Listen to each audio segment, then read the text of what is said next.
జగిత్యాల జిల్లాలో నిర్వహిస్తున్న గ్రామ సభల్లో ఆందోళనలు జరుగుతున్నాయి. పథకాలు లబ్ధిదారుల ఎంపికపై నిలదీస్తున్నారు జనం. కోడిమ్యాల గ్రామ సభలో రసాభాస జరిగింది. ప్రభుత్వ పథకాలకు లబ్ధిదారుల ఎంపిక తీరుపై అధికారులను ప్రశ్నిస్తున్నారు స్థానికులు. ప్రజాపాలనను ఇచ్చిన దరఖాస్తులకు విలువ ఇవ్వలేదని ఆగ్రహం వ్యక్తం చేశారు.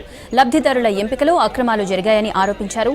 మరోసారి సర్వే నిర్వహించి లబ్ధిదారులను ఎంపిక చేయాలని డిమాండ్ చేశారు.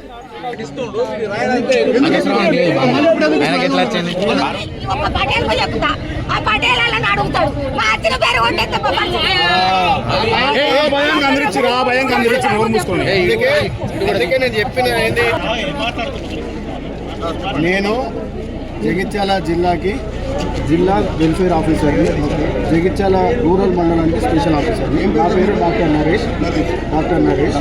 సో మీ గురించి మాట్లాడడానికి ఇవాళ ఇక్కడ ధర్నా జరుగుతుందని మీ సమస్య పరిష్కారం కోసం వచ్చిన. జగిత్యాల అర్బన్ మండలం, థరూర్ రూరల్ మండలం, మోరపల్లి గ్రామాల్లో జరిగిన గ్రామ సభల్లోనూ ఉద్రిక్తతలు ఏర్పడ్డాయి. ఇందిరమ్మ ఇండ్ల పేరుతో డబ్బులు వసూలు చేశారని ఆందోళన చేశారు స్థానికులు. రోడ్డు మీద బైఠాయించి నిరసన తెలిపారు. నిజమైన లబ్ధిదారులకే పథకాలు ఇవ్వాలని డిమాండ్ చేశారు.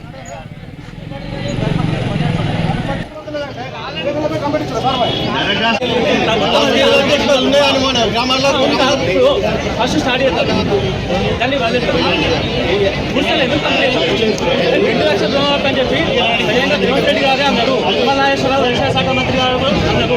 5 నేను కడితే నేను కట్టేస్తానని చెప్పి